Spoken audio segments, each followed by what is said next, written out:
பரிசுத்தமுள்ள நாமத்துக்கு மகிமை உண்டாவதாக. அல்லேலூயா.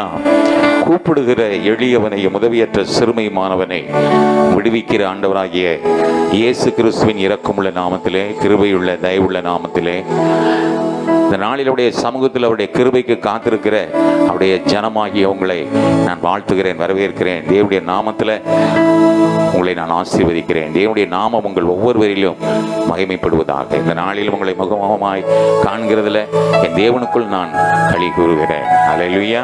வழி நடத்தும் அதிசயம் நடந்திடுமே, செங்கடலும் இழந்தே வழிவிடுமே.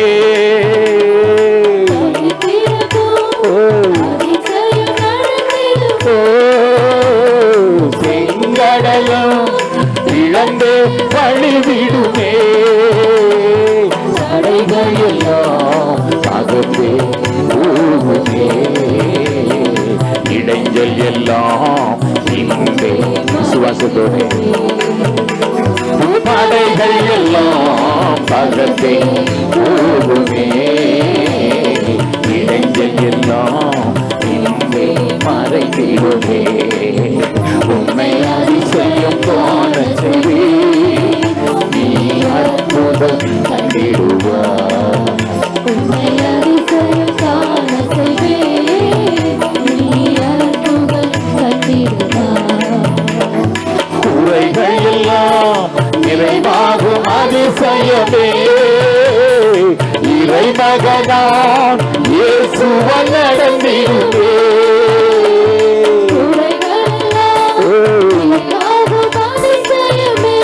எல்லா குறைவுகளும் இயேசுவால் நடந்திடுமே. உண்டாக எல்லாம் மறைந்தே போகுமே, பாதையெல்லாம் மெய்யாய் பொழிந்திடுமே. உண்டாக எல்லாம் மறைந்தே போகுமே, பாதையெல்லாம் மெய்யாய் பொழிந்திடுமே.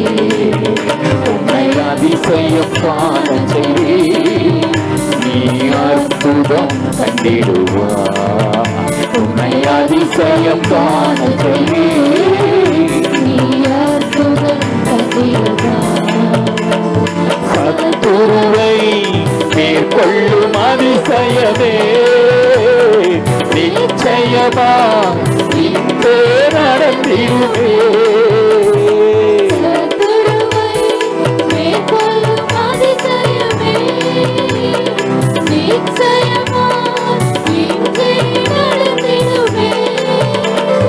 கர்த்தரின்றே யுத்தம் செய்வாரே, உனக்கெதிரான ஆயுதம் வாய்ப்பாரே. கர்த்தரின்றே யுத்தம் செய்வாரே, உனக்கெதிரான ஆயுதம் வாய்ப்பாரே. உன்னை அதிசயம் காண செய்வே, நீ அற்புதம் கண்டிடுவார். உன்னை அதிசயம் காண செய்வே, நீ அற்புதம் கண்டிடுவார். வழி நடக்கும் அதிசயம் நடந்திடுமே, காரிருளில் பேரொளி வீசிடுமே. வழி நடக்கும் அதிசயம் நடந்திடுமே,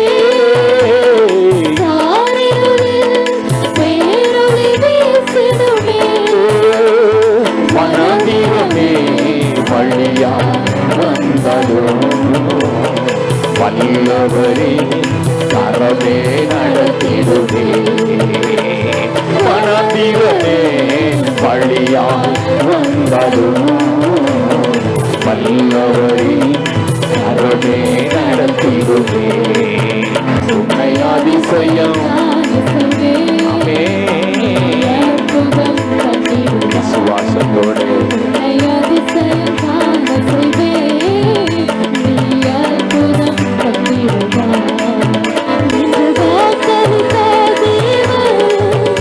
அதை நிறைவேற்ற வந்து விட்டார்.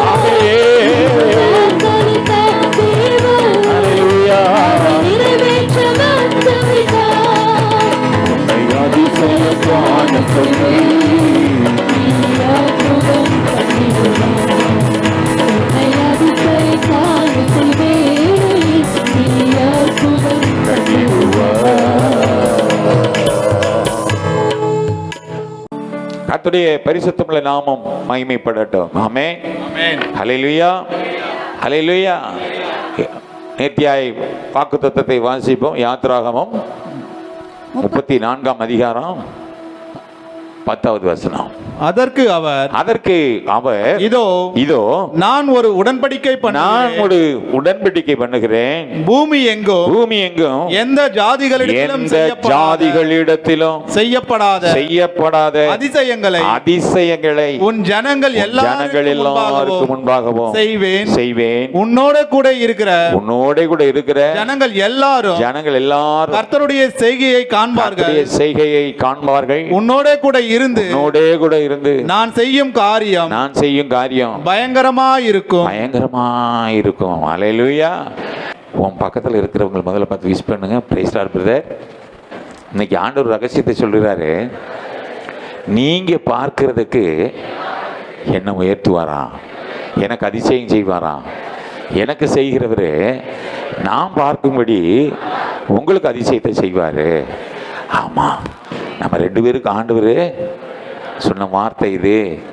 நான் விசுவாசிக்கிறேன், நீங்களும் விசுவாசிக்க. இது அநேக ஜாதிகளுக்கு இதை பார்த்திராத அதிசயம் சொல்றாரு. நம்மளுடைய ஜனம் காண நமக்கு செய்வாரு. அதை விசுவாசிப்போம். God bless you. Hallelujah, hallelujah. Praise the Lord. இதுதான் ஆண்டவர் பேசின வார்த்தைகளை. இதை நம்ம எனக்கு என்று எடுத்துக்கொள்ளணும். இது யாருக்குன்னு எடுத்துக்கொள்ளணும்? எனக்கென்று எடுத்துக்கொள்ளணும். இது எனக்கும் என் குடும்பத்துக்கும் ஆண்டவர் சொன்ன வார்த்தை. இதுதான் ரேமா, இதுதான் தீர்க்க தரிசனம், இதுதான் சமயத்துக்கு ஏற்ற நல்ல வார்த்தை. ஹல்லேலூயா. என்ன வார்த்தை? சமயத்துக்கு ஏற்ற நல்ல வார்த்தை. ஹல்லேலூயா. ஆண்டவர் இந்த மாதத்தில் அழகா நம்ம சொல்றாரு, மக்களை நீ ஒன்றும் கவலைப்படாத, உன் வாழ்க்கையில் ஒன்றும் நடக்கலைன்னு நீ அங்கலாய்த்து கொண்டு இருக்கிறாயா? உன் ஜனம் அவங்க பார்க்கும்படி நான் உனக்கு அதிசயத்தை செய்வேன் அப்படின்னு சொல்லி ஆண்டவர் உன்னை என்ன செய்கிறாரு?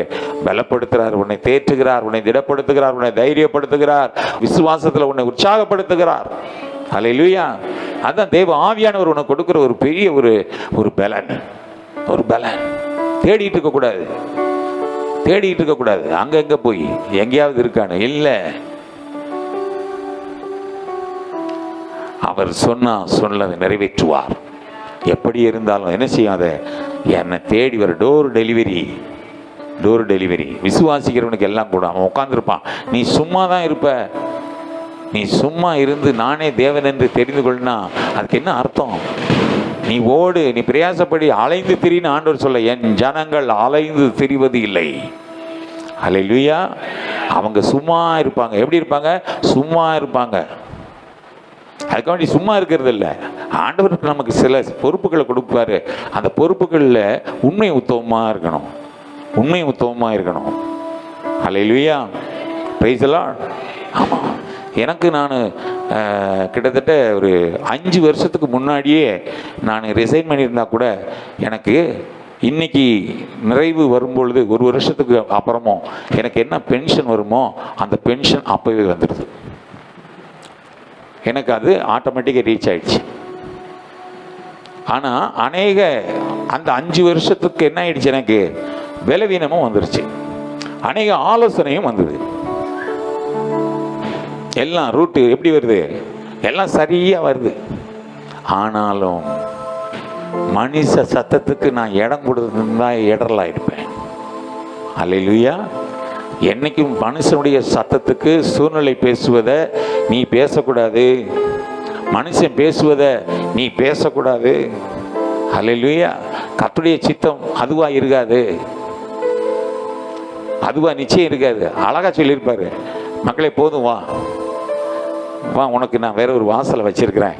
ஆண்டவர் அழகா என்ன நீ சொல்லி கூட்டிட்டு வந்தது அவ்வளோதான், வா பார்த்துக்கிறேன். இது வரைக்கும் பார்த்துக்கிட்டாரு. அப்படி வார்த்தையை நம்பி தான் நானும் பயணித்து கொண்டு இருக்கிறேன். எதற்கு நான் சொல்ல வர்றேன் அப்படின்னா, அந்த வார்த்தையில் கவனமாக இருக்கணும். நமக்கு சூழ்நிலைகள்லாம் நமக்கு சாதகமாக வரும், அதை நம்ம உடனே சாதகமாக எடுத்துக்கிட்டு இதுதான் போல அப்படின்னா உறுதிப்படுத்து. ஆவியானவர் என்ன செய்வார்? அதை உறுதிப்படுத்துவார். அந்த உறுதிப்படுத்துறதில் நம்ம கவனமா இருக்கணும். உனக்குள்ள ஒரு சமாதானம் வரும், ஒரு சந்தோஷம் வரும், ஒரு நிறைவு வரும். ஹல்லேலூயா. ஆனா பாருங்க, லீவு போடலை, இவ்வளவு சூழ்நிலையும் லீவு போடலை. அதை நினைச்ச எனக்கே இது கடந்து வந்திருக்குமே, இவ்வளோ ஆச்சரியமா இருக்கேன், தேவனாகிய கர்த்தர் இப்படி நடத்தி கொண்டு வருகிறாரே. ஒருவேளை நான் கொஞ்சம் ஸ்டெப் பேக் ஆயிருந்தேன்னா, என் விசுவாசம் இவ்வளோ நாள் விசுவாச வாழ்க்கையில் நடந்ததெல்லாம் போயிடுச்சுல. ஏன் இதெல்லாம் உங்களுக்கு நான் சொல்கிறேன் அப்படின்னா, ஒன்றை பலப்படுத்தும்படியே நான் அதை சொல்லிட்டு இருக்கேன். வார்த்தையில் கவனமாக நிற்கணும். ஆண்டவர் சொன்ன வார்த்தையில் அவர் நடத்துறதில் நீ கவனமாக இருக்கணும். வாழ்க்கையில் பள்ளம் மேடு சூழ்நிலை எல்லாம் வரத்தான் செய்யும். வந்தால் தான் வாழ்க்கை. அதெல்லாம் வந்தால் தான் சரியாக வந்துட்டுருக்குன்னு நான் போயிட்டுருக்குன்னு அர்த்தம். எதுவுமே நடக்காமல் அமைதியாக போயிட்டு சந்தோஷமாக போயிட்டுருக்குன்னா எங்கேயோ கோளாறு இருக்குன்னு அர்த்தம்.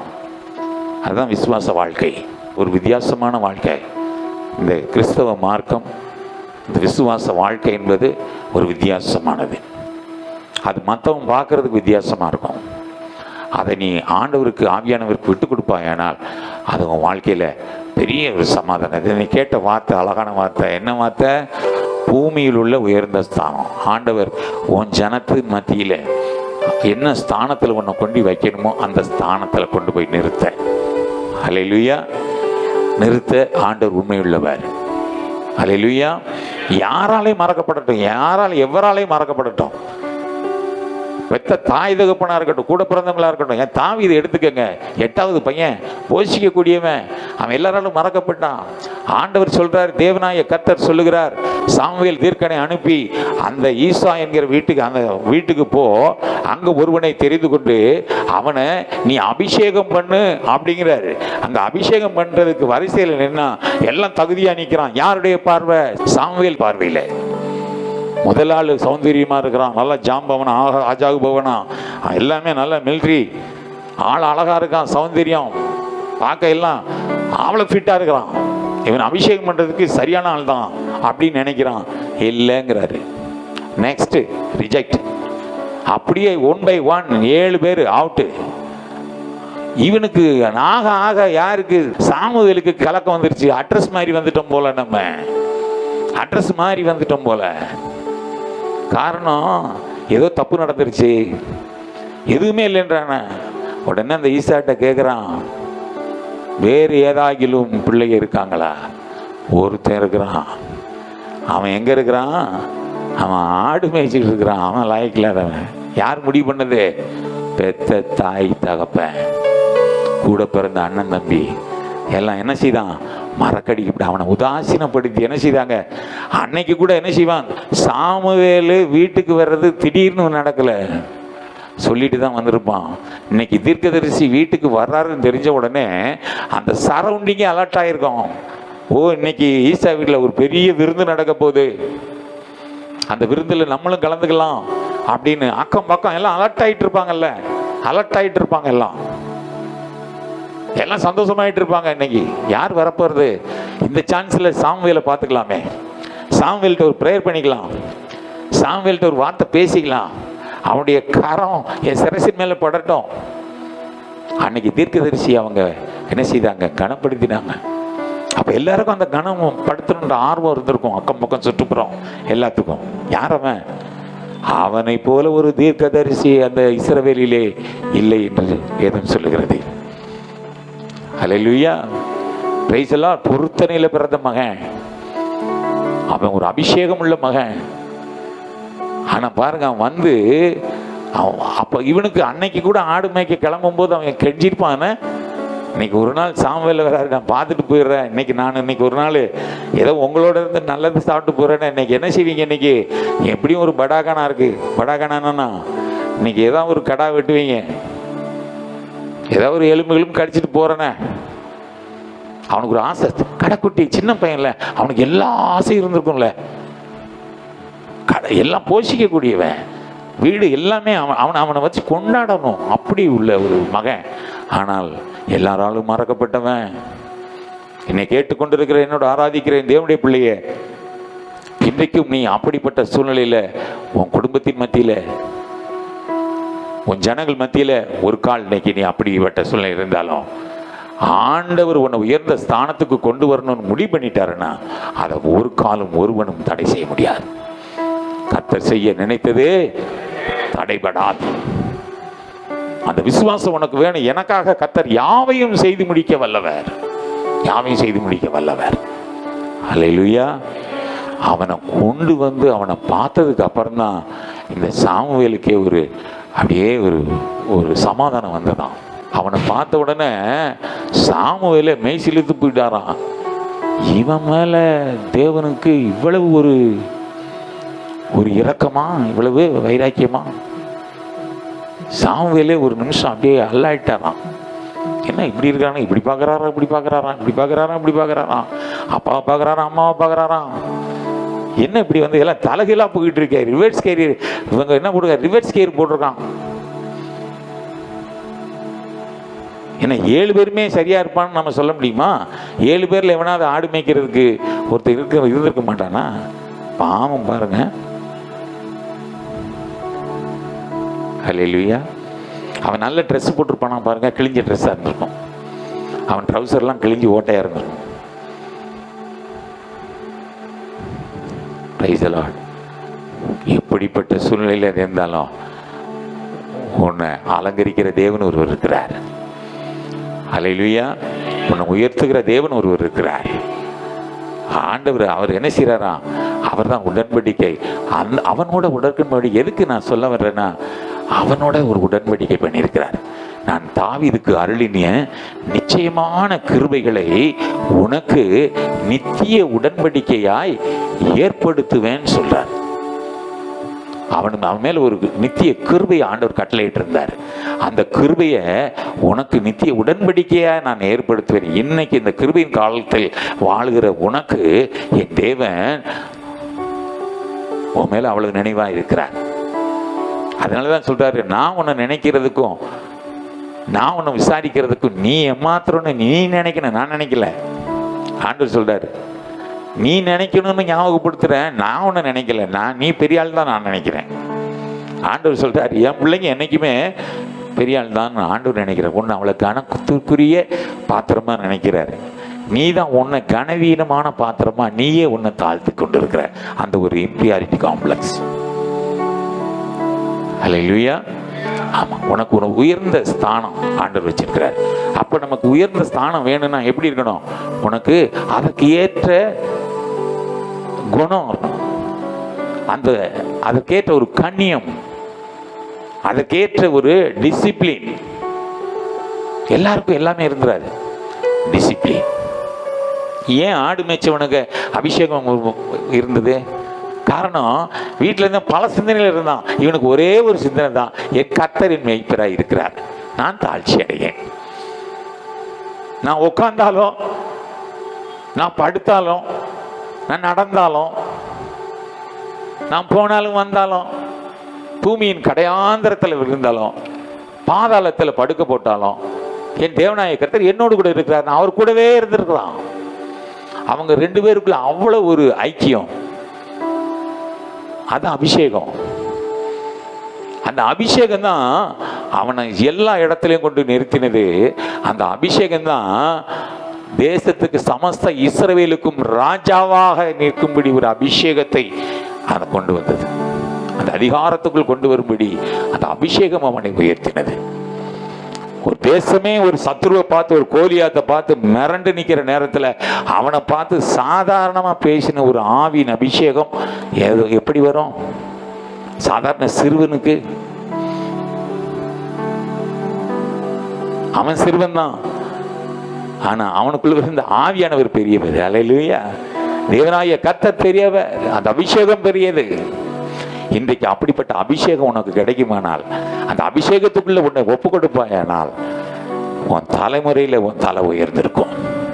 சங்கீதம் 3:3 படி உன் தலையை உயர்த்துகிறவர் ஆண்டவன். அல்லேலூயா. நான் உனக்கு கேடகமும் மகிமையும் உன் தலையை உயர்த்துகிறவராய் இருக்கிறேன். ஆண்டவர் அதற்காகத்தான் உன்னை தெரிந்து கொண்டார், உன்னை சேர்த்துக் கொண்டார். இன்றைக்கும் கடந்த வாரத்தில் பார்த்தோம், என்ன பார்த்தோம்? ஆசீர்வாதமான அற்புதம். அற்புதம் தான் அது. என்ன அற்புதம்? ஆசீர்வாதமான அற்புதம். ஹல்லேலூயா, ஹல்லேலூயா, ஆமென். அற்புதங்கள் செய்வார். அது எப்படி பண்ணுவார்? மரித்தவனை பிழைக்க செய்வது சாதாரணமானதா? அற்புதமான ஆசீர்வாதம், ஆசீர்வாதமான அற்புதம் இல்லையா அது? செத்தவனை உயிரோடு எழுப்பினாரு. செத்தவனை அடக்கம் பண்ண போகும்போது ஆண்ட வேலையை அவனை யவீரு மகளை என்ன செய்றாரு? உயிர்ப்பிக்கிறாரு. அங்க அந்த மலை பிரசங்கத்தில் 5 அப்பத்தை 2 மீனையும் கொண்டு 5000 பேரை போஷிக்கிறவர். அப்படி ஒவ்வொரு அதிசயங்களை நம்ம பார்க்கும்போது அது எப்படிப்பட்டதான்? அதெல்லாம் ஆசீர்வாதமான அதிசயங்கள். இந்த நாளிலும் ஆண்டவர் விசேஷ வண்ணமாய் உங்களை முதல்ல போன வாரம் பார்த்தது ஆசீர்வாதமான அற்புதம். அற்புதம் தான், ஆசீர்வாதமான அற்புதம். இது பெருகுகிற அற்புதம். ஷார்ட்டான்னு சொல்லணும்னு பார்த்தா, சாரிபாத்து விதவை, அவள் ஒரு தீர்க்கதரிசியின் மனைவி. அந்த வீட்டில் ஒரு பெரிய குறைவு. அந்த வீட்டை ஆசீர்வதிக்கும்படி தேவன் விரும்பி தன்னுடைய தாசனாகிய எலியாவை அவன் கேரித் ஆற்றங்கரையிலே அவனை வைத்து போஷித்துக் கொண்டிருந்த போது அங்க சாரிபாத்து விதவையை ஆசீர்வதிக்கும்படி இவனை அங்கிருந்து பேக்கப் பண்றாரு. கேரித் ஆற்றையே வற்ற பண்ணுகிறவர். ஹல்லேலூயா. அங்க கேரித் ஆற்று நீர் வற்றி போனால் அங்க அடுத்து என்ன இல்லை? தண்ணியில குடிக்க தண்ணி இல்லை. ஆண்டவர் அடுத்து என்ன செய்யற? முடிவில் ஒரு துவக்கத்தை ஆண்டவர் வச்சிருக்கிறாரு. எலியா, உன் நேரம் வந்துருச்சு, கரெக்டா? இப்ப நேரம் நீ எங்க போற? இந்த அட்ரஸுக்கு போ. இந்த அட்ரஸ்ல அங்க ஒரு விதவை பிள்ளையும் இருக்காங்க. அந்த வீட்டுக்கு போ, மற்றதெல்லாம் நான் பார்த்துக்கிறேன். உன்னை போஷிக்கும்படி நான் அங்க கட்டளையிட்டு இருக்கிறேன். எவ்வளவு ஒரு பாருங்களேன், அங்க என்ன நடக்க போகுதுன்றதை இப்படி சொல்லல. ஆனா என்ன சொல்றாரு? அங்க உன்னை போஷிக்கும்படி நான் எல்லாம் ஆயத்தமா இருக்கிறேன். யூ மே கோ. இவர் போறாரு. போன உடனே அங்க கேட்கிறாரு, உன்கிட்ட என்ன இருக்கு? அங்க போறாரு, சந்திக்கிறாரு. ரைட்டு, அட்ரஸ் விலாசமெல்லாம் கரெக்டு தான். போய் கேட்குறாரு, என்ன இருக்குங்க? கொஞ்சம் கொஞ்சம். ஆனா அந்த கொஞ்சத்துல அந்த தாய் உண்மையா இருக்கும்படி இந்த தீர்க்கதரிசி கேட்குறாங்க, உங்ககிட்ட என்ன இருக்கு அப்படின்னு கேட்கும்போது, கொஞ்சம் மாவு கொஞ்சம் எண்ணெய் இருக்கு. சரி, அதுல கொஞ்சம் ஒரு சின்ன அடையை செஞ்சு கொண்டு வா. பேசவே இல்லையா? பேசவே இல்லையா? ஏன் எதுக்குன்னு கேட்கவே இல்லையா? நம்மனா என்ன செய்வோம்? ஏதாவது இருக்கா அப்படின்னா இல்லை. நம்ம என்ன ஊர் பழமொழியெல்லாம் சொல்லியிருப்போம். கொடுமைன்னு அங்கே போனால் அங்கே 2 அலமோதி வந்தோம். போய வேலையை பார்த்துட்டு நாங்களே ஒன்றும் இல்லாமல் கஷ்டப்பட்டு இருக்கிறோம். இதில் இவருக்கு என்ன வேணும்னா அப்படின்னு சொல்லி என்ன மனமடி வாக்கியிருப்போம். காரணம் ஏன்? நம்ம விசுவாசம் அப்படி. ஆனால் தாயே அப்படி இல்லை.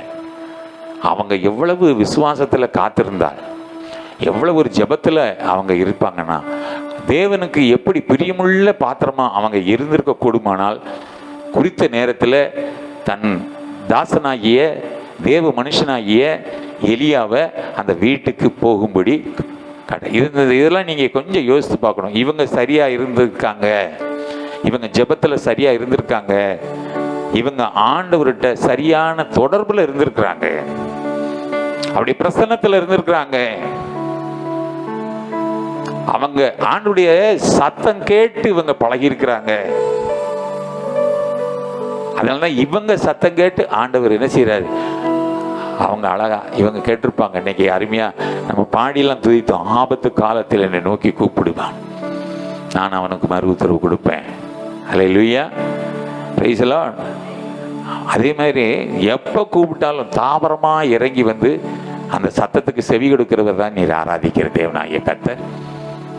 அவர் வந்து அந்த மகளை அழகாய் ஆசீர்வதிக்கிறார். ஹல்லேலூயா, பிரைஸ் தி லார்ட். நீங்க 2 ராஜாக்கள் 4ஆம் அதிகாரம் முதல் அப்படியே 7 வசனத்தை அப்படி வாசிங்க சீக்கிரம்.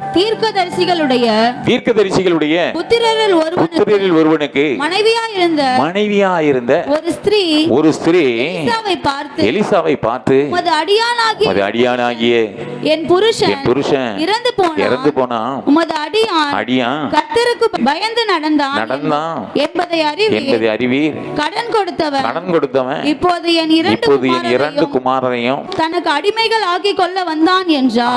அடிமைகள் ஆக்கி கொண்டு வந்தான் என்றான்.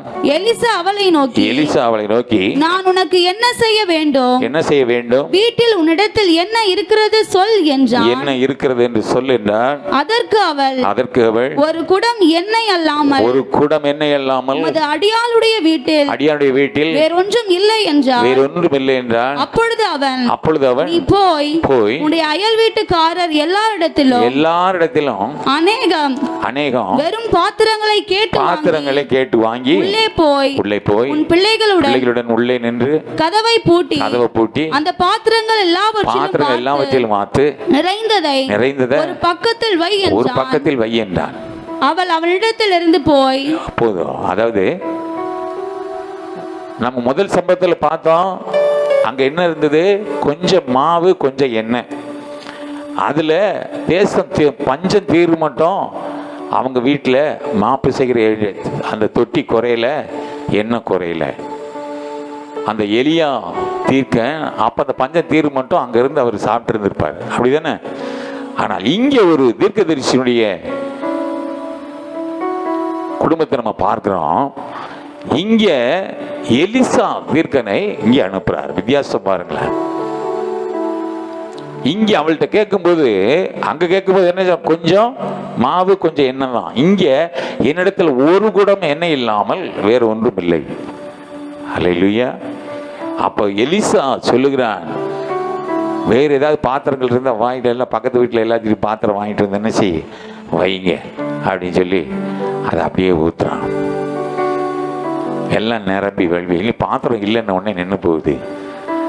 இது நிமித்தம் பாருங்க, எல்லா கடனையும் தீர்த்து அவங்க சமாதானம் ஆகிற வரைக்கும் அந்த நிறைவுகள் அவங்களுக்கு பூரணமாக இருந்துதான்.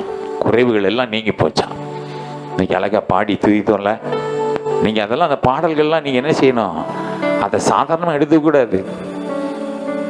குறைவுகள் எல்லாம் நிறைவாகும் அதிசயமே இறைமகனாம் இயேசுவினால் என்ன செய்யுமா, நடந்திடுமே.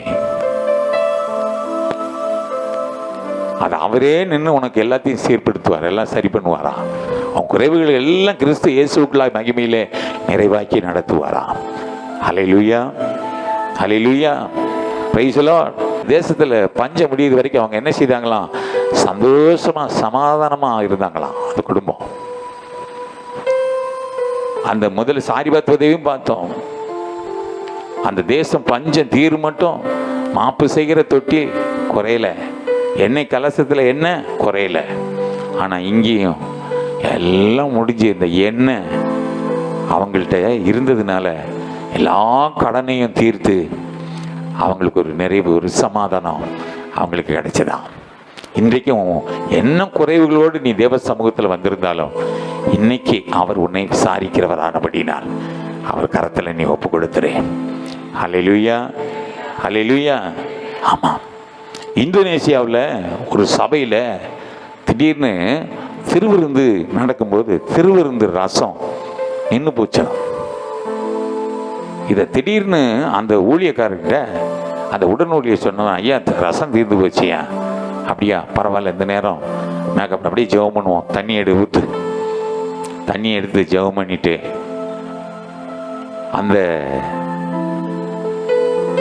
தண்ணியை வேற வழி இல்லை, பாதியில் நிறுத்தவும் முடியாது. அவர் நினைச்சது அது ரசமாகணும்னு நினைக்கல அவர்.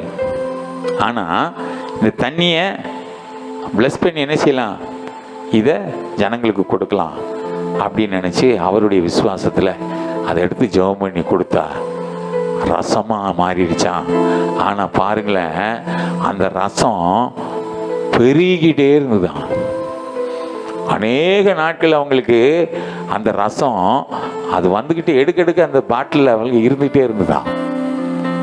இதை காட்டிலும் ஒரு சகோதரிய சுவிசேஷத்தின் நிமித்தம் சிறைச்சாலையில் போட்டாங்களாம். சிறைச்சாலையில் அந்த அம்மாவுக்கு திடீர்னு அந்த பலவீனப்பட்டதுனால அவங்க அடிக்கடி நல்ல இந்த போஷாக்கு விட்டமின் டேப்லெட்டை அவங்க யூஸ் பண்ணுவாங்களாம். அதை ஜெபம் பண்ணி அந்த விட்டமின் டேப்லெட்டு திடீர்னு பார்த்தா அவங்கள்ட்ட எடுக்க அந்த டேப்லெட் வந்துக்கிட்டே இருக்கான். அவங்க சாப்பிட்டதும் இல்லாமல் மற்ற பலவீனமான கைதிகளுக்கும் அந்த மாத்திரையை கொடுத்து ஆண்டவர் நாமத்தை மகிமைப்படுத்தினாங்களாம். ஊழியக்காரங்களை, கர்த்தரை விசுவாசிக்கிற பிள்ளைகளை, கர்த்தரை நம்புகிற ஜனத்தை ஆண்டவர் ஒரு காலம் எந்த ஜனத்துக்கு முன்பாக தலை குனிந்து போக அனுமதிக்கவே மாட்டாரா. அல்லேலூயா. அநேக நாள் என்ன செய்தாங்களா, அந்த அந்த போஷாக்கு மாத்திரையை அந்த அம்மா கொடுத்து மற்றவங்களுக்கு ஆசீர்வாதமாக இருந்தாங்களாம். இதுதான் பெருகும் ஆசீர்வாதம், பெருகும் அற்புதம். அல்லேலூயா. பெருகிற அற்புதம். Praise the Lord. ஆமென். ஆமாம், ஆண்டவர் அதை தான் சொல்றாரு, வர்த்திக்க பண்ணுகிற தேவன். 5 அப்பம் 2 மீன் இது 5000 பேருக்கு கொடுக்க போறாருன்றது அந்த 5000 பேருக்கு தெரியாது. அவர் கேட்கிறாரு, அவர் தகப்பன். திடீர்னு வீட்டுக்கு யாராவது வந்துட்டா என்ன செய்வோம்? ஐயோ, பிள்ளைகளுக்கு ஏதாவது கொடுக்கணுமே, பிள்ளைங்க சும்மா அனுப்பக்கூடாது. அதுதான் தகப்பனுடைய உள்ளம். சும்மா எப்படி அனுப்புறது? அதை பண்ணலாம் இதை பண்ணலாம் நம்ம சாதாரண நினைக்கிறோம். சாதாரண மனுஷனுக்கே அப்படிப்பட்ட இருதயம் இருக்குமானால் தேவனாய கர்த்தருக்கு எப்படி இருக்கும் பாருங்க. 3 நாளாக இவங்க என் சத்தத்துக்கு செவி கொடுத்து இருந்தாங்களே, அவங்களுக்கு ஆவிக்குரிய ஆகாரம் கிடைச்சது. ஆனால் அவங்க சரீரத்துக்கு உண்டான ஆகாரத்தை நான் கொடுக்கணும் அப்படின்னு சொல்லி, என்ன இருக்குது உங்கள்கிட்ட அப்படின்னு எல்லாம் எதை பார்க்குறான்? பையை பார்க்குறான், கையை பார்க்குறான், சூழ்நிலையை பார்க்குறான். 200 பணமானாலும் நம்ம இதை ஒன்றும் எங்கேயும் வாங்க முடியாது, அனுப்பிச்சி விடுங்க போட்டோம் அப்படிங்கிறான். அனுப்பிச்சி விடுங்க அப்படி நைஸாக கண்ணை சிமிட்டுறாங்க. ஆனால் பாருங்க, அதில் ஒரு சிறுவன் தன்னுடைய தாயை கொடுத்து விட்ட அந்த 5 அப்பத்தையும் இனி என்கிட்ட இருக்கிறது அவள் தான், அது எவ்வளவு இருக்குன்னு அவனுக்கு தெரிஞ்சிருக்காது. அதை கொடுக்குறான். அதை அவர் கையில் கொடுத்த உடனே ஆசீர்வாதமாய் மாறிடுச்சு. பெருகும் அற்புதம். 5000 புருஷர்கள் சாப்பிட்டு 12 கூடைகளிலே அவிசுவாசமான இந்த 12 சீஷர்கள் தலையில் சுமக்க வைக்கிறதுக்கு அந்த அவிசுவாசமான ஆட்கள் தலையில் சுமந்துவாங்களாம். மீதி துணிக்கைகளை 12 கூடையில் எடுத்தாங்களாம். அல்லேலூயா. இதுதான் பெருகும் ஆசீர்வாதம். அந்த பெருகும் ஆசீர்வாதம் உனக்கு நடக்கணும் அப்படின்னா ஆண்டவர்கிட்ட உன்னை நீ கொஞ்சம் என்ன செய்ய, கொஞ்சம் ஃப்ளெக்சிபிளாக விட்டு கொடு. ஆண்டவர்கிட்ட ஒப்பு கொடு. அவர் சத்தத்துக்கு செவி கொடு. அவர் என்ன சொல்கிறார் அதை நீ செய்ய நீ கொஞ்சம் கவனமாக இரு. உன் எல்லையும் ஆண்டவர் பெருக செய்வார். உன் ஆசீர்வாதம் பெருகும். அல்லேலூயா. ஆமாம். அடுத்து இன்னொரு இடத்துலையும் ஆண்டவர் பாருங்க, அங்கே 7 அப்பம், அங்கே சிறு சிறு மீன்களை கொண்டு என்ன எத்தனை 4000 பேரை போசிச்சு அங்கே தேவனுடைய நாமம் மகிமைப்பட்டதாம். இப்படி ஒவ்வொன்று அவர் கரத்தில். இன்னைக்கு நம்ம வீட்டில் கொஞ்சம் வருமானமாக இருந்தாலும் நம்ம நிர்வகிக்கிறதுனால தான் அது குறைவாக போகுது. ஆண்டவர் கையில் கொடுத்து பாருங்களேன். ஆண்டவரிடத்தில் எதை கொடுத்தாலும் 1000ஆய் ஆசீர்வதிக்கிற தேவன்.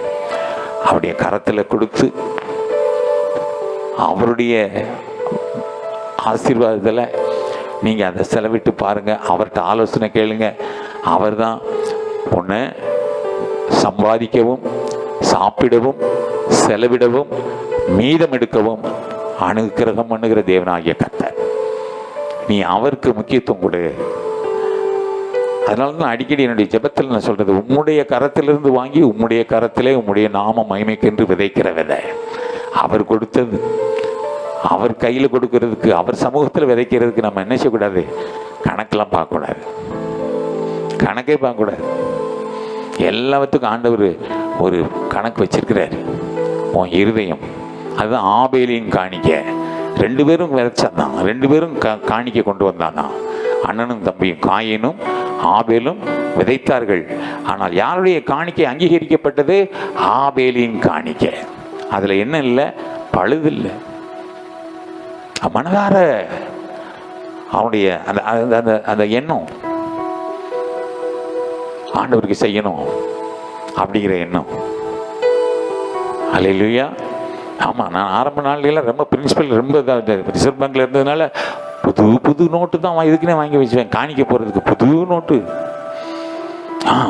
ரிசர்வ் பேங்க்கில் டியூட்டியில் இருக்கிறதுனால அங்கெல்லாம் ரூபாய் கொடுத்தா நாங்கள் போய் அந்த கவுண்டரில் கொடுத்தா ஆமாம் செக்ஷன் வாங்கி வச்சுப்போம்மா. சம்பளம் வாங்கின உடனே அப்போல்லாம் 2 ரூபா 5 ரூபா அந்த காயில் 1 ரூபா 1 ரூபா இருந்தது, 2 ரூபா 5 ரூபா இதெல்லாம் இருந்தது. ரொம்ப கெத்தா ஒரு 500 ரூபா கொடுத்தா அவ்வளோ நம்மளுக்கு விஷயம்.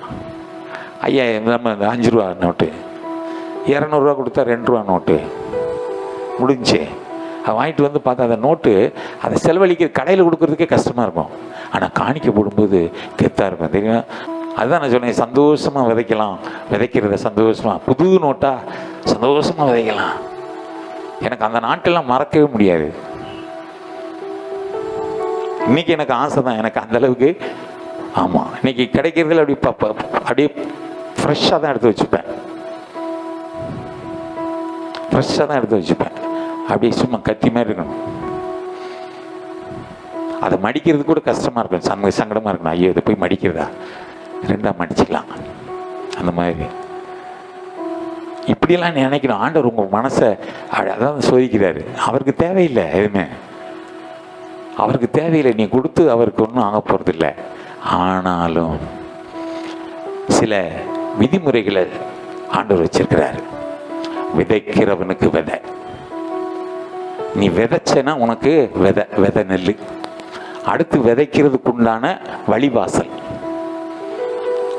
சரியா புரிந்து கொள்ளணும். நீ விதைச்சேன்னா ஆண்டவர் உனக்கு விதை நெல் கொடுப்பாராம் திரும்ப விதைக்கிறதுக்கு. விதை நெல்லே இல்லாம எப்படி விதைக்க முடியும்? விதை நெல் இல்லாம திரும்ப அடுத்து எப்படி விதைக்க முடியும்? விதைக்கிறவனுக்கு விதை, புசிக்கிறவனுக்கு ஆகாரம். யாராவது ஐயா இன்னைக்கு அவங்க சாப்பிடாம போயிட்டாங்க, ஸ்தோத்திரன்னு கஷ்டப்படவே மாட்டேன். இவங்க சாப்பிடல, அதுக்கு நான் என்ன பண்ண முடியும்?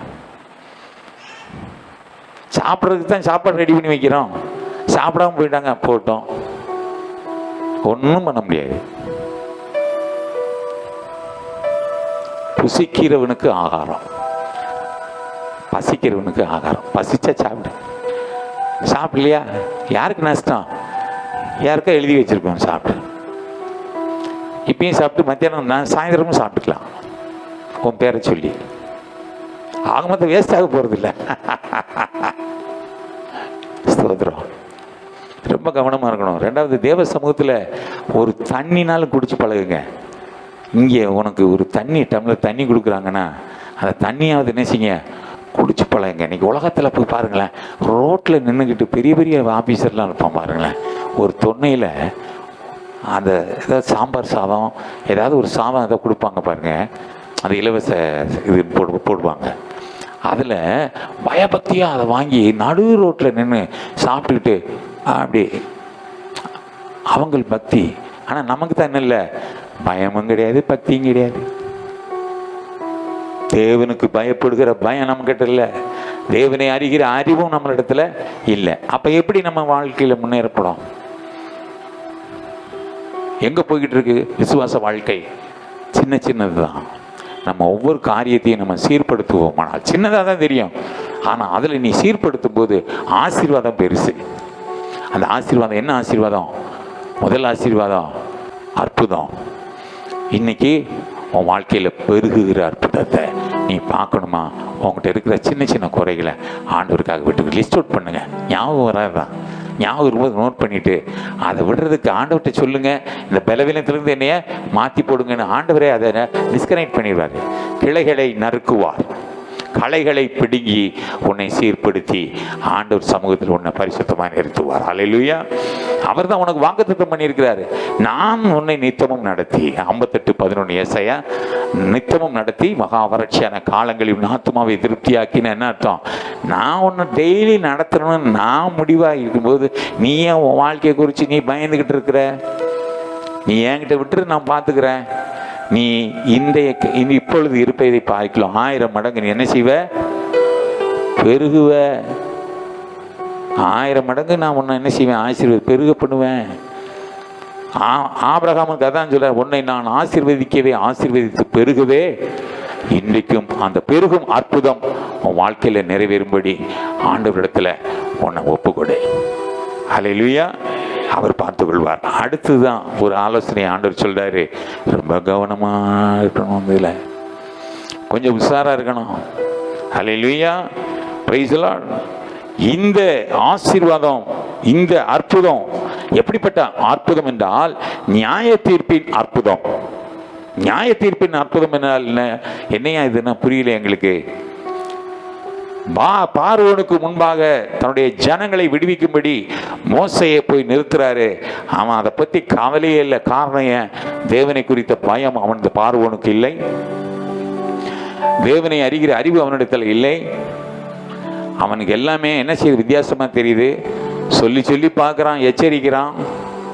அங்க ஒரு நியாய தீர்ப்பை ஆண்டவர் கட்டளையிறார். ஒரு நியாய தீர்ப்பு, 2 நியாய தீர்ப்பு இல்லை, 10 நியாய தீர்ப்பு அங்கே நடைபெறுகிறது. எங்க நடக்குது? அங்க எத்தனை அற்புதம் நடந்தது? பார்வோனுக்கு முன்பாக மோசே நடத்தின அந்த அற்புதம் எத்தனை? 10. என்ன தெரியுமா? 10மே நியாய தீர்ப்பு. நியாய தீர்ப்பின் அற்புதங்கள். அவன் 9ல் கொஞ்சம் சரியா இருந்தா கூட 10 நிறுத்திருப்பாரு. 10வது தான் ரொம்ப மோசமானது. என்ன? தலை எங்க கை வைக்கிறாரு பாருங்களேன். அடங்கவே இல்லை அவன். அவனுக்கு உள்ளுக்குள்ள ஒரு இது வந்தாலும் கூட அவன் கொஞ்சம் அந்த விட்டு கொடுக்கல. அப்ப அவனுக்குள்ள அந்த பயம். காரணம் ஏன்? சத்துருவின் கையில தன்னை அந்த ஆவில அவங்க விட்டு கொடுக்கிறது தான். உலகத்துல இணைத்துக் கொள்ளுகிறது. அந்தகார வல்லமைகளோடு தன்னை அர்ப்பணித்துக் கொள்வது. ஆலோசனை இல்லாத இடங்களில் என்ன செய்வாங்க? இப்படிதான் கெட்டு போவான், சீர்கெட்டு போவான். ஒருவேளை மோசேயுடைய வார்த்தைக்கு கீழ்ப்படிஞ்சு அந்த மோசே வார்த்தையை அவன் கேட்டு ஒருவேளை நடந்திருந்த அந்த 10 நடந்திருக்காதுல்ல, சமாதானமா போயிருக்கலாம்ல. அப்ப ஆண்டவர் முகத்தை பார்க்கிறவர் இல்ல, அவர் உள்ளங்களை பார்க்கிறவர், வேற பார்க்கிறவர், வேரோட பிடுங்கணும்னு நினைக்கிறவர். ஹல்லேலூயா. ஆமா. இன்னொரு இடங்கள்ல ஒரு நியாய தீர்ப்பு, அது எனக்கு வித்தியாசமாய் தோணுது. அதே மோசையுடைய சகோதரி தான் மீரியாம்.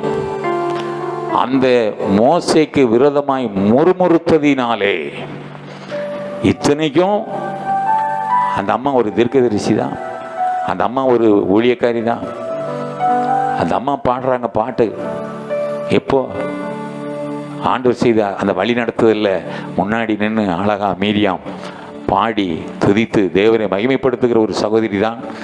ஆனால் கர்த்தருடைய தாசனுக்கு விரோதமாய் சகோதரன் என்ற அந்த உரிமையில கொஞ்சம் உரிமை எடுத்துட்டாங்க.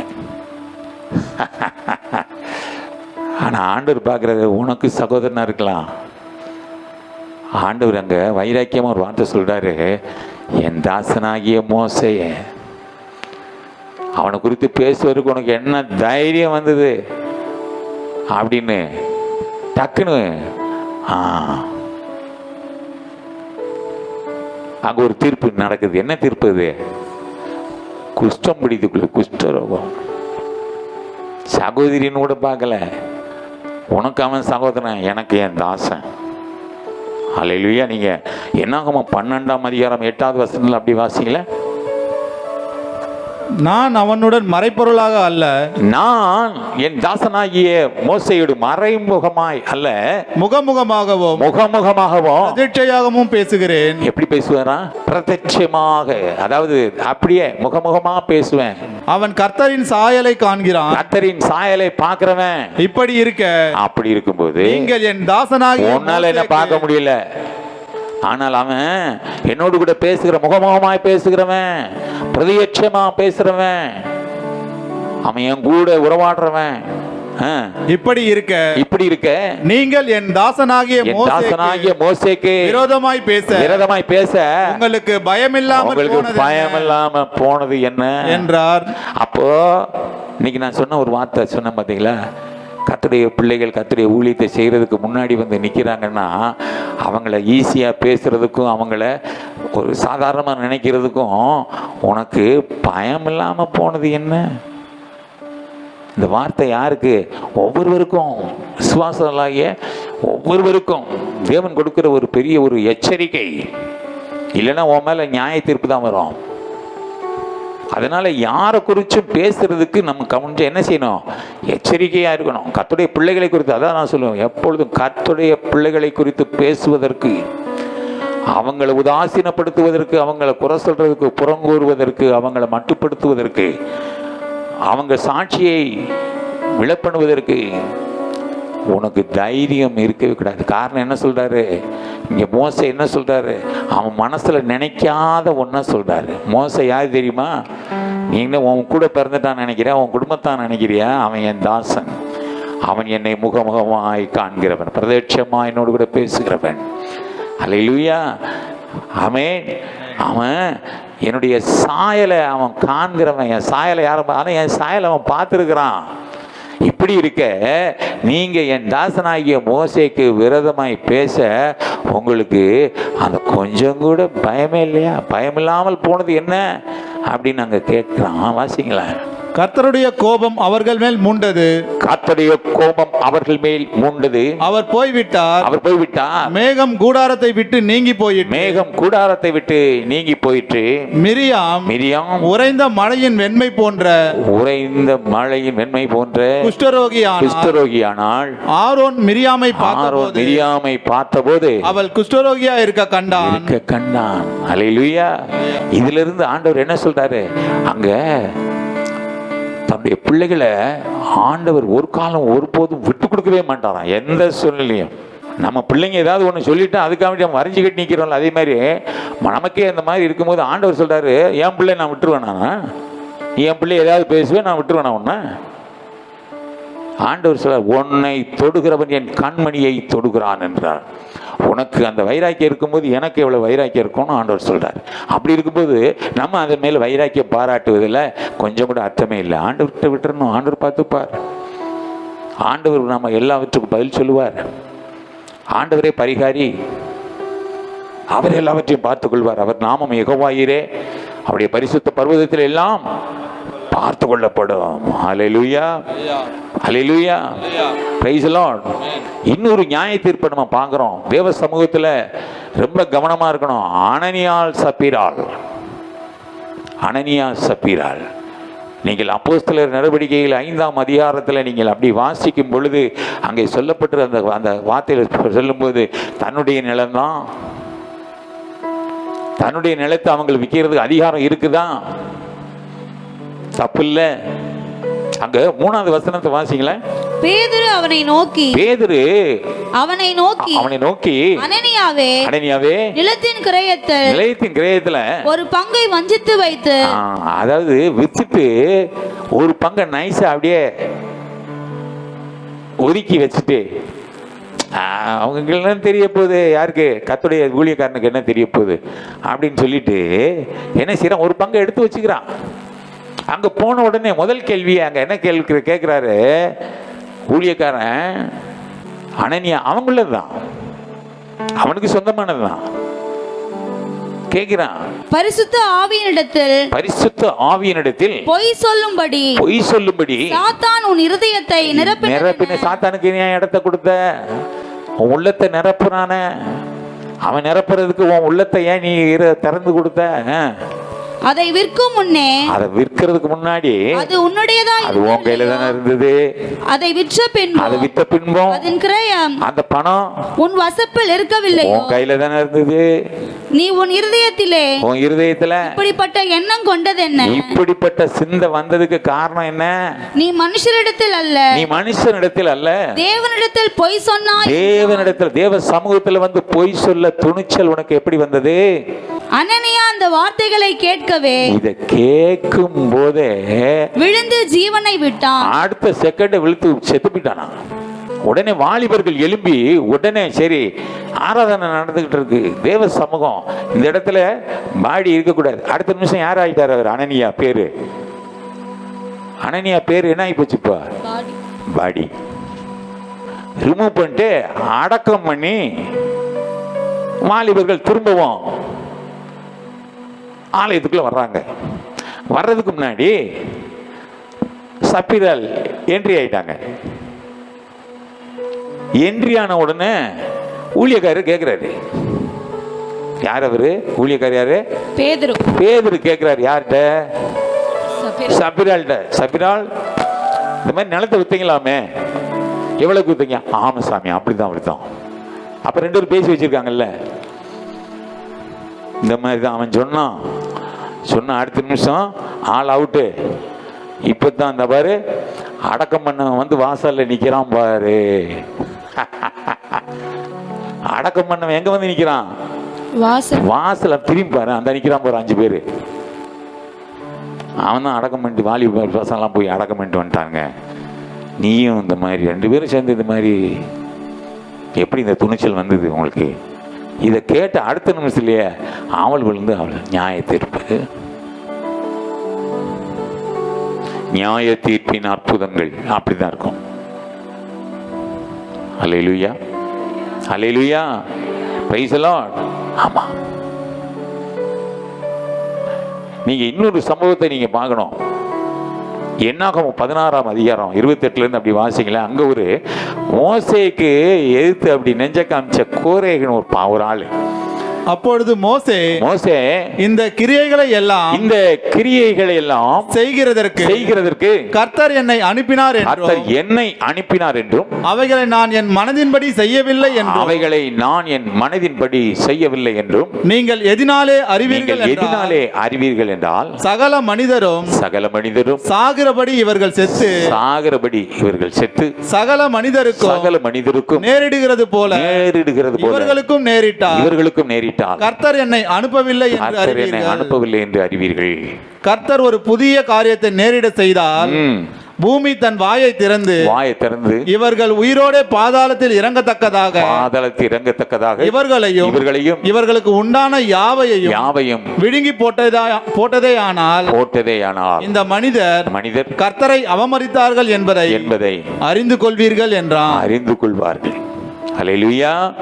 ஆமா, மோசேக்கு எதிர்த்து நின்ற அந்த கோரேகு என்கிறவனை ஆண்டவர் என்ன செய்தாரு?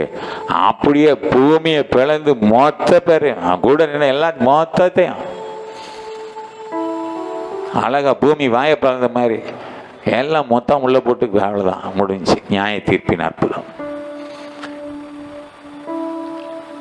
கர்த்தருடைய பிள்ளைகளுக்கு விரோதமாய் யாரெல்லாம் பேசுறோம் எல்லாத்துக்கும் ஒரு முடிவு ஆண்டவர் வச்சிருக்க, நியாய தீர்ப்பு வச்சிருக்கிறாரு. அப்ப அந்த நியாய தீர்ப்பு நமக்கு இருக்குமா இல்லையா?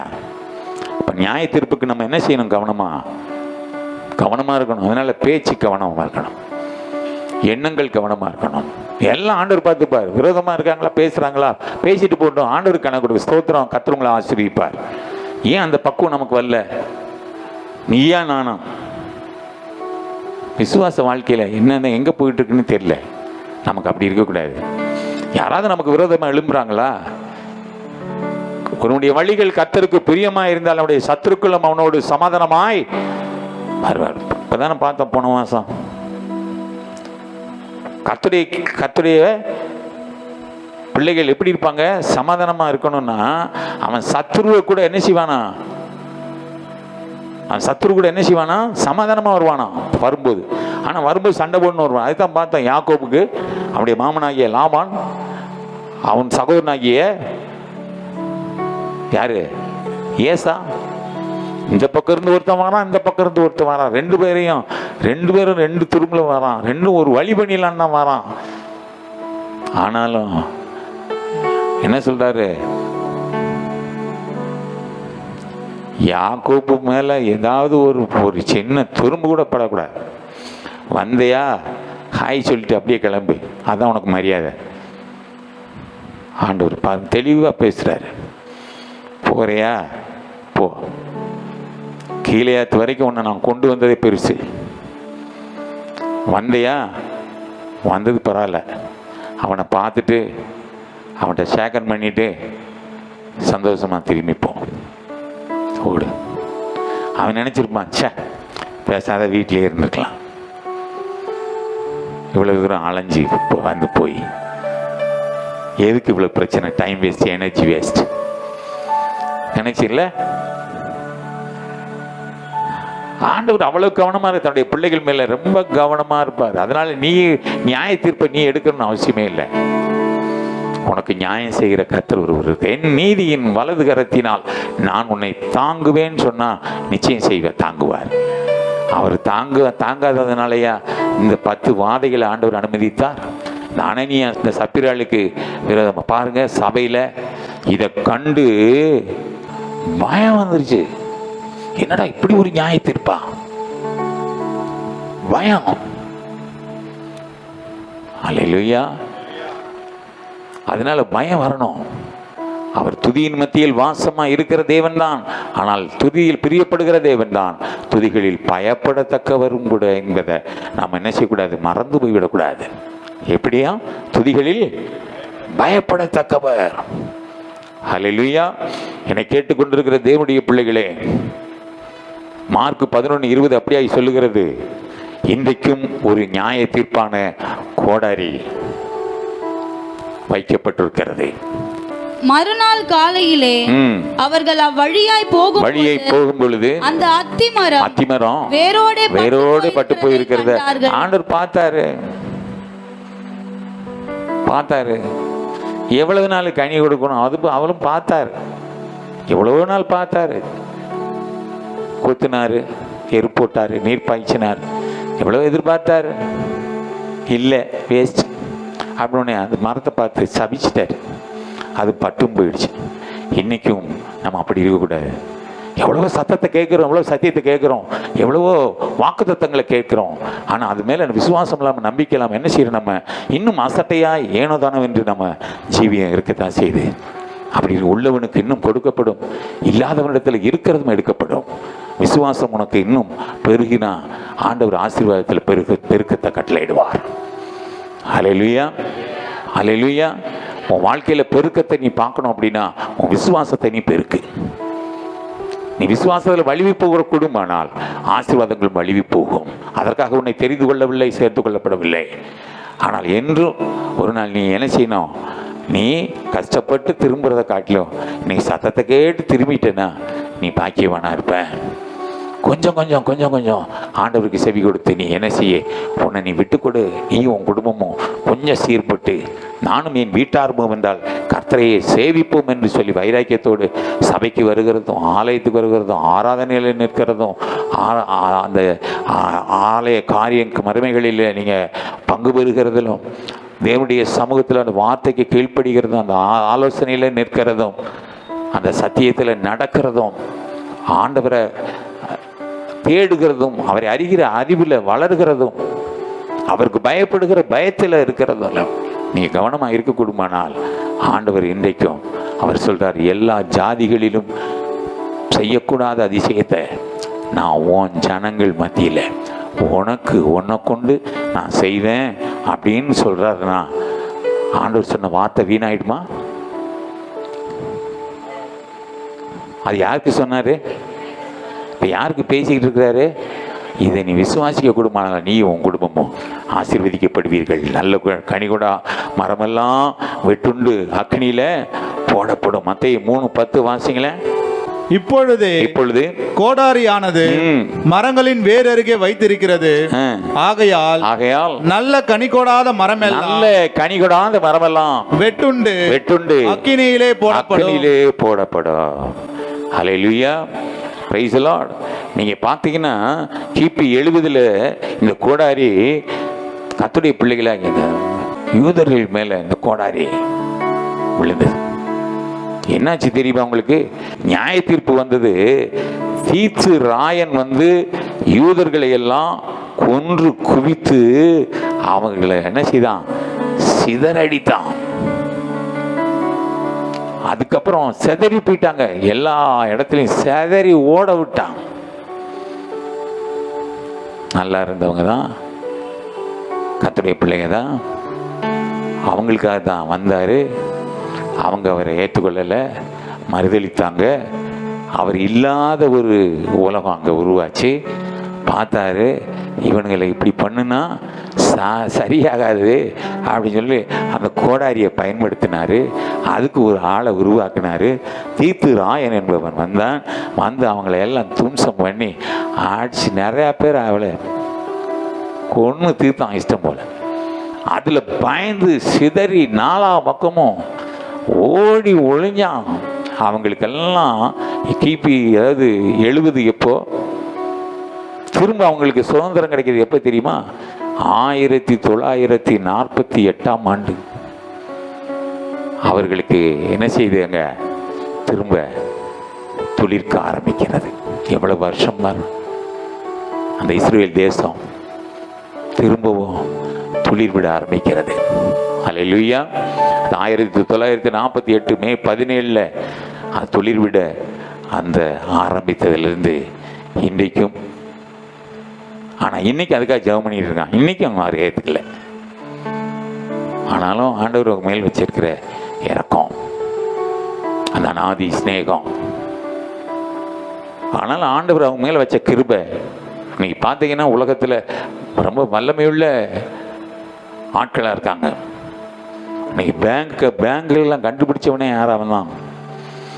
அந்த அமெரிக்க ஐக்கிய தேசத்துக்கு பாருங்கள், அந்த தேசங்களுக்கு அவன் பெரிய ஃபைனான்சியராக இருக்கிறான், சயின்டிஸ்டாக இருக்கிறாங்க, பெரிய பெரிய உத்தியோகத்தில் இருக்கிறான். யார் அவங்களாலாம்? இந்த ஞானமெல்லாம் எப்படி வந்தது? ஆனாலும் பயம் இல்லை. அல்லேலூயா. இன்றைக்கும் கர்த்தருடைய பிள்ளைகளாகி நாம் இன்னைக்கு இவ்வளவு சத்தத்தை கேட்டிருக்கோம், இவ்வளவு சத்தியத்தை கேட்டிருக்கிறோம். இன்னைக்கு நம்ம வாழ்க்கையில் ஒரு பெருகும் அற்புதம் நடக்கணும்னா நாம் என்ன செய்யணும்? அவர் சமூகத்தில் நாம் சிறுகணும். அவர் உன்னிலே பெருகணும்னா நீ சிறுகணும், உன்னை தாழ்த்தணும். அவருடைய சுவாமம் உனக்குள்ள வரணும். அவருடைய அன்பு, அவருடைய இரக்கம், அவருடைய மனதுருக்கம், அவருடைய குணாதிசயம் எல்லாம் உனக்குள்ள வர வர வர வர வர உன்னை நீ தாழ்த்துவ, வெறுமையாக்குவ. உன்னை பெருசாக நினைக்க மாட்ட, சாதாரணமாக நினைப்ப. அல்லேலூயா. ஆமாம், எந்த லெவலுக்கு இறங்கி வருவ, உனக்கு அந்த சுவாமம் வரும். நான் யார் தெரியுமா அப்படின்னு அங்கே எங்கேயுமே அங்கே அந்த கர்வம் வராது. காரணம் ஏன்? அவரே நமக்காக இறங்கி வந்திருக்கிறாரு. நம்ம ஏன் மற்றவங்களுக்காக அப்படி ஏறி நிற்கணும்? அவரே அண்ட சராசரங்களை உருவாக்கின தேவன், அவர் தன்னுடைய பிள்ளைகள் மத்தியில் சாதாரணமாக இறங்கி வராரு, இறங்கும்படி காத்திருக்கிறாரு. ஆனால் நமக்கு தான் அந்த அனுபவம் இல்லை. என்னை கேட்டுக்கொண்டிருக்கிற தேவனுடைய பிள்ளையே, இன்றைக்கும் உன்னை ஆண்டவர் அழகாய் அற்புதமாய் நடத்த, உன் வாழ்க்கையில் அற்புதங்களை செய்ய என் தேவன் உண்மையுள்ளவராக இருக்கிறார். அப்படியே சமூகத்தில் நீ உன்னை ஒப்புக்கொடு. உன்னை சீர்படுத்தி, சிறப்படுத்தி, பலப்படுத்தி உன்னை நிலைநிறுத்த என் தேவன் உண்மையுள்ளவரும் ஜீவனுள்ளவருமாய் இருக்கிறார். உற்சாகமாய் எழுதியிருப்போம். அல்லேலூயா.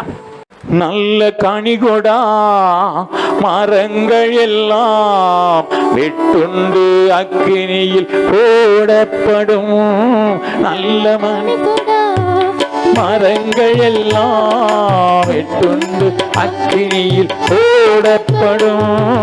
ராஜா வருகிறார் ஆயத்தமாவோ, ராஜா வருகிறார் ஆயத்தமாவோ. இயேசு வருகிறார் எதிர்கொண்டு செல்லுவோம். இயேசு வருகிறார் எதிர்கொண்டு செல்லுவோம். பள்ளங்கள் எல்லாம் மலைகள் குன்றுகள் அகந்திட வேண்டும். கோடலானவை நீராகணும், கரடானவை சமமாகணும். பள்ளங்கள் எல்லாம் மலைகள் குன்றுகள் அகந்திட வேண்டும். கோடலானவை நேராகணும், கரடானவை சமமாகணும். கோதுமையை பிரித்து களஞ்சியத்தில் சேர்த்து அதரையோ அக்கினியால் சுட்டெரிப்பாரே.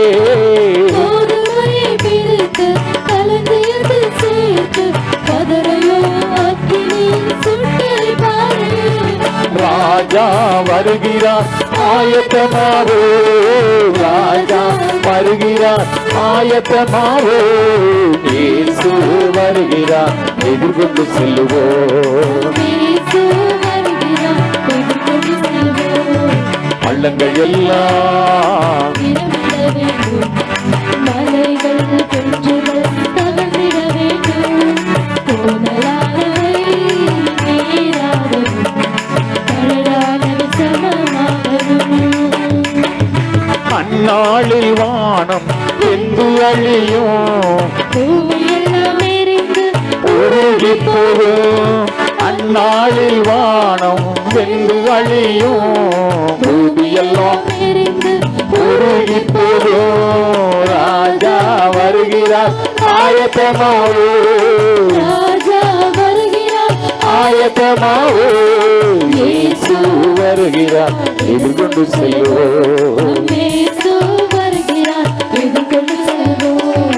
பள்ளங்கள் எல்லாம் நிரம்பிட வேண்டும், மலைகள் குன்றுகள் தகர்ந்திட வேண்டும்.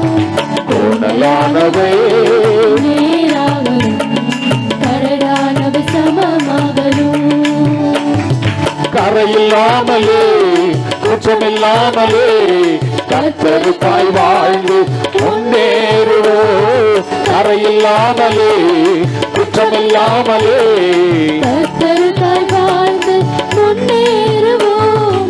ராஜா வருகிறார், ஆயத்தமாவோ ராஜா வருகிறார், ஆயத்தமாவோ இயேசு வருகிறார், எதிர்கொண்டு செல்லுவோம். இயேசு வருகிறார், எதிர்கொண்டு செல்வோம். பள்ளங்கள் எல்லாம் நிரம்பிட வேண்டும், மலைகள் குன்றுகள் அகன்றிட வேண்டும். கோணலானவை நேராகணும், கரடானவை சமமாகணும். பள்ளங்கள் எல்லாம் நிரம்பிட வேண்டும், ஆமென். மலைகள் குன்றுகள் தகர்ந்திட வேண்டும். கோணலானவை நேராகவும் கடலானவை சமமாகணும். பரிசுத்தத்தில் மகத்துவம் உள்ள எங்கள் நல்ல தெய்வமே, இந்த நாளில் நீர் பேசிய வார்த்தைகளுக்காய், நீர் கொடுத்த ஆலோசனைக்காய் நன்றியோடு கூட ஸ்தோத்தரிக்கிறோம். தகப்பனே, நாங்கள் வலதுபுறமா இடதுபுறமா சாய்கிற பொழுதெல்லாம் வழி இதுவே, இதிலே நடனுங்கிற மெல்லிய சத்தத்தை துணிக்க பண்ணி அதை கேட்க தேவன் எங்களுக்கு திராணியை கட்டளையிடுகிறபடி நான் கூட ஆனபடி ஸ்தோத்திரம். இந்த நாளிலும் நாங்கள் ஆண்டவருடைய விசுவாச வாழ்க்கையில வளரும்படியாய் தேவன் எங்களுக்கு கொடுத்த இந்த ஆலோசனைக்காய் கொடானபடி ஸ்தோத்திரம். எங்கள் வாழ்க்கையில அற்புதங்களை செய்கிற தேவனாகிய கர்த்ததாமே, ஆமென். ஆசீர்வாதத்தின் அற்புதங்களும், ஆண்டவரே பெருகுகிற அற்புதங்களும், நியாய தீர்ப்பின் அற்புதங்களுக்கு எங்களையும் ஆண்டவரை தகுதிப்படுத்தி, ஆண்டவரே எங்களை கொண்டு ஒரு நியாய தீர்ப்பு ஆண்டவர் வராதபடி நாங்கள் எச்சரிக்கையாய் இருந்து, ஆண்டவரே அந்த அனனியாய் சப்பிராளை போல அல்ல, ஆண்டவரே மோசேயுடைய சகோதரி ஆகிய அந்த மீரியாமை போல அல்ல, ஆண்டவரே நாங்கள் உம்முடைய பிள்ளைகளாய், உம்முடைய சத்தத்துக்கு செவி கொடுக்கிற கைக்குள்ளான ஆடுகளாய் ஆண்டவரே நாங்கள் இருந்து, எங்கள் மேய்ப்பனுடைய சத்தத்துக்கு செவி கொடுக்கிற ஆடுகளாய் நாங்கள் ஆண்டவருடைய சத்தியத்தில் நிலை நிற்கவும், உம்முடைய எல்லையிலே ஆண்டவரே நீர் எங்களுக்கு கொடுத்த எல்லையிலே நாங்கள் ஆண்டவரே கரை இல்லாமலே குறைவில்லாமலே ஆண்டவரே நாங்கள் எல்லாவற்றிலும் ஆண்டவரே உமக்கு பிரியமான பிள்ளைகளாய் வாழ தேவன் எங்களை தகுதிப்படுத்தும், எங்களை பரிசுத்தப்படுத்தும். எங்கள் சூழ்நிலைகள் எல்லாம் அனுகூலமாக்கி எங்கள் மேல் வைத்திருக்கிற சித்தமெல்லாம் நிறைவேற்றும். எங்களையும் எங்களுடைய பிள்ளைகளையும் நாங்கள் உம்முடைய கரத்தில் ஒப்புக் கொடுக்கிறோம். தகுதியுள்ள பாத்திரங்களாய் மாற்றோம். தகப்பனே, உமக்கு பயந்த ஒரு பயம், உம்மை அறிகிற அறிவில் வளர, சமயம் கிடைக்கிற பொழுதெல்லாம் உம்முடைய சமூகத்தில் உம்முடைய சத்தியத்துக்கு வந்து காத்திருக்க, உம்முடைய ஜனங்களோடு ஆண்டவரை நாங்கள் ஆராதிக்க, உம்முடைய சமூகத்தில் ஆண்டவரே நாங்கள் ஓடி வர அப்படிப்பட்ட வாஞ்சையை தாகத்தை கொடுத்து, நீதான் எங்களுக்கு எல்லாம் என்கிற அந்த நிச்சயத்தோடு ஆண்டவரே நாங்கள் போக்கிலும் வரத்திலும் நாங்கள் உம்மை கொண்டே நாங்கள் எல்லாவற்றையும் ஆண்டவரே நாங்கள் மேற்கொள்ள தேவநாயகத்தை உதவி செய்யும். உன் வழிகளில் எல்லாம் அவரை நினைத்துக்கொள், அவரே காரியங்களை வாய்க்க பண்ணுவார் என்று சொன்ன வார்த்தையின்படி நாங்கள் எல்லா சூழ்நிலையிலும் உம்மை நினைத்துக்கொள்ள, உம்முடைய சத்தியத்தில் இருக்க, உம்முடைய ஆலோசனையில் நிலைநிற்க தேவன் எங்களுக்கு பலன்தாரும் கிருபதாரும். இதை சத்துரு வஞ்சித்து விடாதபடி ஆண்டவரே எங்களுக்கு எதிராய் ஆண்டவரே ஒரு மனுஷிக ஆவிகளும் எழும்பாதபடி எங்கள் எல்லையிலே கர்த்தர் ஆண்டவருக்கு அது வாசம் பண்ணி கர்த்தர் தாமே பரிசுத்த பாதையில் நடத்தி நீர் எங்கள் மேல் வைத்திருக்கிற நினைவுகள் எல்லாம் நிறைவேற்றும்படி சித்தமெல்லாம் நிறைவேற்றும்படி உடைய ஆளுகைக்கு பூரணமாய் ஒப்புக் கொடுக்கிறோம். நாங்கள் சிறுகவும் நீர் பெருகவும் எங்கள் ஆவி ஆத்மா சரீரம் முழுவதையும் ஒப்புக் கொடுக்கிறோம். நீர் பேசின வார்த்தைகளுக்காக நன்றி, ஆலோசனைகளுக்காக நன்றி. அதை செயல்படுத்த எங்களை நாங்கள் ஒப்புக் கொடுக்கிறோம். எங்களை ஆட்கொண்டு நடத்தும். நாங்கள் சமாதானத்தோடு நாங்கள் கடந்து போக தேவன் உதவி செய்யும். உடைய சமூகத்தில் வந்தது நல்லது என்று விசுவாசிக்கிறோம்.